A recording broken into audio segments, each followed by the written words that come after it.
I want to thank you very much for investing your time to watch this video. If you know me, you know that I'm a big believer in residential rental property. Investing in residential rental property in the plan of getting it paid off and enjoying passive income for retirement. I'm a firm believer in that. But I'm going to vent today. I'm going to share with you some of the frustrations that you're going to experience as a landlord. And so you might say, well, Wayne, why it sounds like you're against it. Absolutely not. But I want you to understand there is a second side to it. And the first thing I want to talk to you about is the Residential Tenancies Act. Residential Tenancies Act is consumer protection legislation. It's extremely one-sided in favor of the tenant. One of the things about the Residential Tenancy Act is that it sets the amount of rent you can raise from one year to the next if the same tenant stays. Now, if the tenant moves out, you can rent it out at market rent, whatever you perceive market rent to be. But to the degree your rent is below market rent, that is the degree that the tenant is least likely to move. The cheaper the rent, the longer they're going to stay. And that creates a problem for you because you can't raise the rent. And the government sets the regulation, maybe 1.2, maybe 1.8, maybe 2%. In fact, during COVID, they had a year where it was zero. They said, well, tenants are under a lot of pressure to pay bills and they can't afford more rent. Well, landlords are under pressure too. Their utility bills, their taxes and everything else are going up. But that's the one-sided aspect of consumer protection legislation under the Residential Tenancies Act. What do I think the solution is? I think the solution is a rental review board where you could voluntarily invite the board to come in, analyze your unit, whatever it is, single family, apartment, of a duplex or a triplex, and say this is what we think realistic market rent is.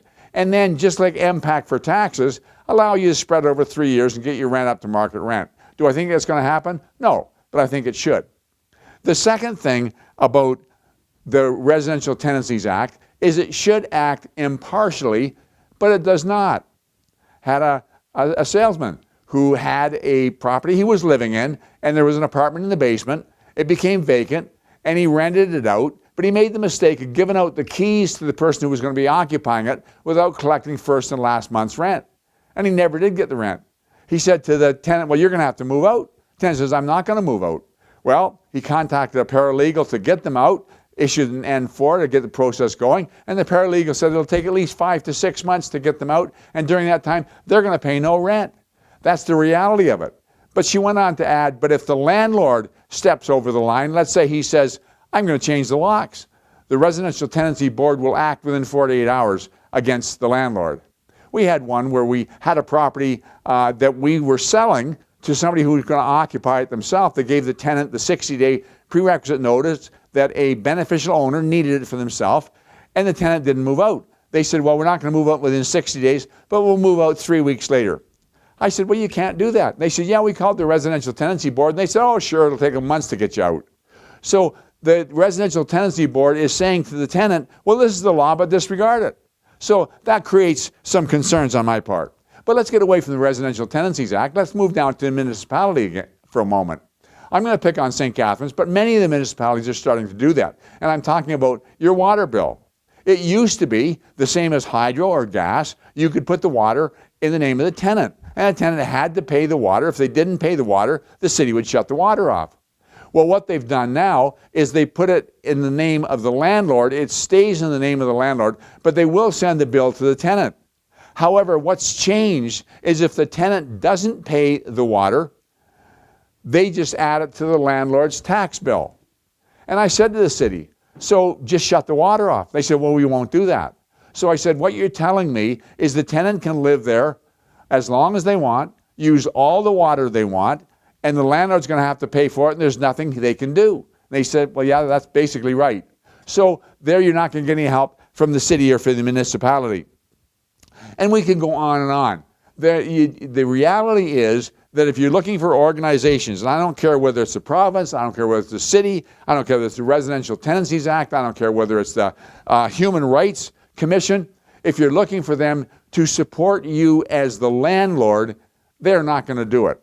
The consumer protection is deemed to be tenant protection, not landlord protection. So what am I saying about all this? I'm saying if you make the selection of the right tenant, none of this will matter. And it becomes so important in the process of selecting a tenant. And I, as a landlord, find that that's the thing I enjoy the least. If I get a notice from a tenant, he's moving out, and I'm going to have to re-rent the unit, I want to be hands-on in that selection process, but right from the get-go, it's awkward.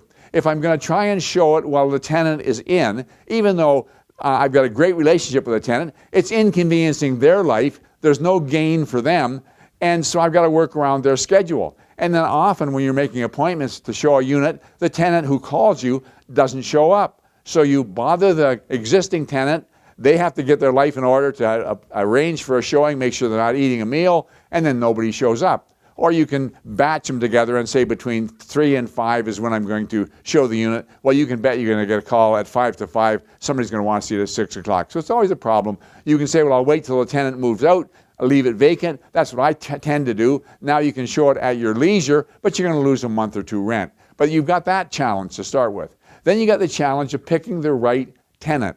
And here it is so important. If you've gone through and you've had a few showings and you've gone over a few times and the tenant, prospective tenant hasn't shown up, you're liable to say, I just want it to be over with. And so you grab somebody that would, under normal circumstances, be marginal, and you rent to them, and you're going to regret it.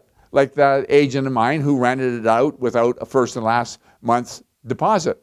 And you're going to not listen to your gut, not follow the black and white on the rental application form, and you're going to take a chance and you're going to get into these problems. So what I'm telling you is it's far better to leave it vacant than wish it were. Take your time, screen the tenant, do your homework, ask the questions, contact past landlord and current landlord. If necessary, drive by where they're living or go and make an appointment and go in and have a look at where they're living.